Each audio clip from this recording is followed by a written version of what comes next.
something finer than that.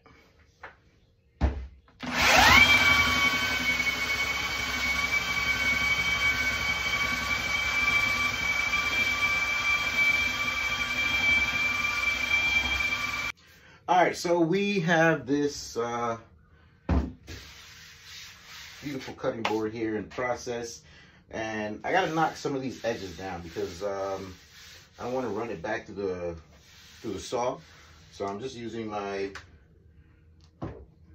Metabo HPT unreleased tool that I was sent over to try out, and it's getting the job done because the orbital sander that I don't have the proper grit to knock this down enough. So very fortunate to have had this sent over to me to try out and give a review. And I gotta say, just like everything else from Metabo, I freaking love it.